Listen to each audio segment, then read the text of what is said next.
To the United States of America in 1981 and stayed on in California until 1987. He achieved his cutting judge's card in USA in 1983, returning to Australia in 1987. Phil continued to train and compete in cutting, working cow horse and reining. Some of the exceptional cow horse that Phil Webb has competed at the working Reined cow horse were Jet Boone, a horse that changed the face of Australian quarter horse performance industry and AQHA Hall of Fame inductee. Also, Clover Check Out, a red roan stallion that Phil competed in the working cow horse. He holds ROMs and the performance Western Pleasure, working cow horse and cutting. In the USA, a quarter horse called Sly Checks. The Phil competed and placed on at the Snafflebit working cow horse futurity. It was this horse that Phil also won the Open Cutting, his first major in the USA. Phil continues to train, ride and compete in Reined cow horse events today on his outstanding little mare, Miss Pink, a great grandbaby of the ARCHA Hall of Fame mare, Camlock Lady Warbuck. Even today, still training, riding, competing, this is one hell of a special little mare, the great grandbaby of the ARCHA Hall of Fame inductee, Camlock Lady Warbuck. First show out, novice event, over 40 competitors, winner. Phil Webb and Pink still walking the walk. Congratulations to Phil. I know you're a friend of mine, Phil, so it's great to see you there, my friend. Congratulations, and we'd love to hear a word from you.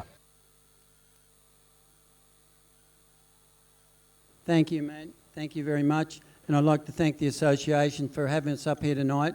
Special thanks and congratulations to Laurie, who we've been battling along this thing since about 1975.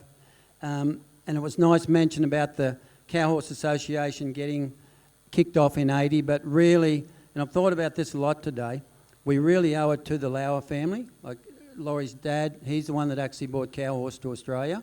And, you know, I can remember I was lucky enough to spend a lot of time with Greg Ward in the States.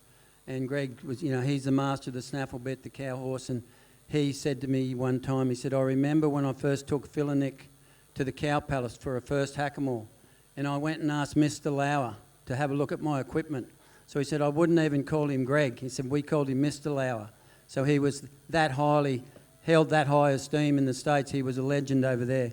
And I'd just like to thank the association for getting everything together here, and looks like we're really going forward. And I hope that if, I'm sure Laurie will say the same, if we can be any help, never hesitate to ask. And thank you for having us up here. Thank you very much. Congratulations to Phil. Very good. Well, our next one, we're going to move to our next recipient. I tell you what, you've already got a grin on your face, Laurie. Born in Nampa, California, the youngest daughter of pro horse trainer Gregory moved to Australia in 1967. Sorry about that, Laurie. I had a lot of problems reading your really wild writing, but all good. In 1967, Glover Leaf Stud introduced the working quarter horse to Australia. Reined cow horse and cutting horse demonstrations on the far coast of Australia. Clover Leaf Stud was located in Murrundi, and Laurie attended Scone High School. Later educated at the Armadale, and first show was quarter horse shows, all events horse shows ridden in bridles. So congratulations to Laurie Mackay, ladies and gentlemen. Give her a round of applause, and I'd love to hear Laurie because I know she's got a fair few stories on her hand. Congratulations, Laurie. Well deserved. Use my back, Phil. Well, thank you, ladies and gentlemen. And Brent, as you know, I love to have a mic in front of me. Yes, you do. And I can't tell you how special it is to be here. And as Brent said before, the original Cloverleaf Stud was at Murrundi, and I attended for a few years the high school here.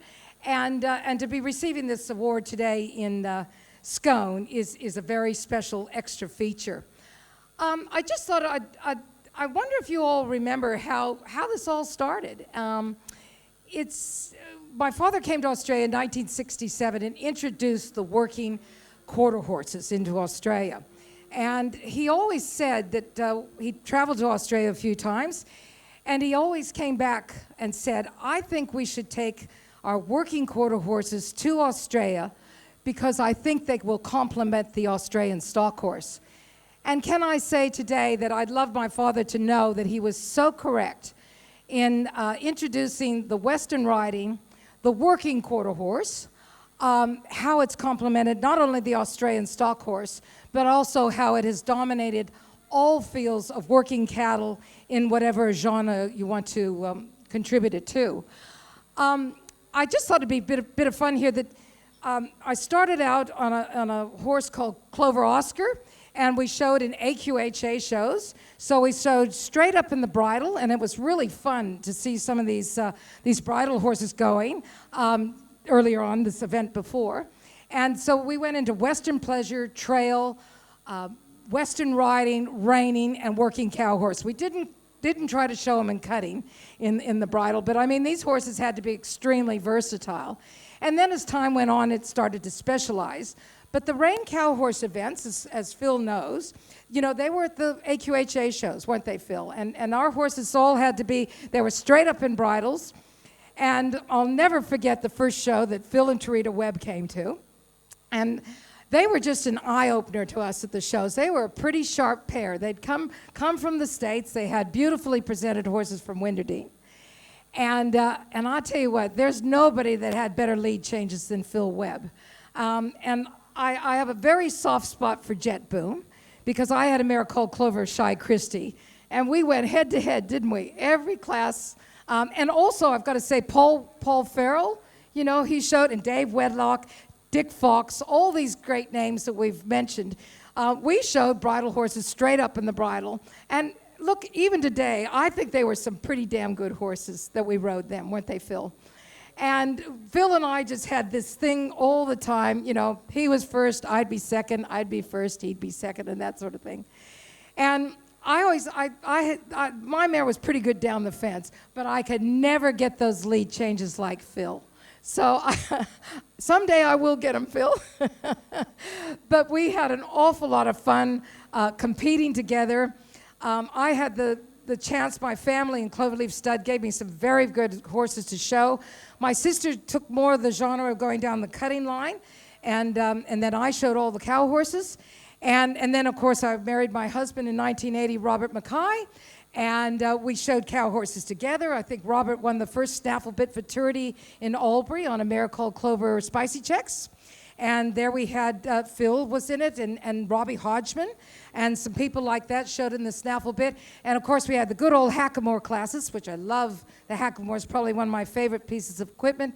And then we had the bridle classes. So we had an awful lot of fun. We had some very good horses.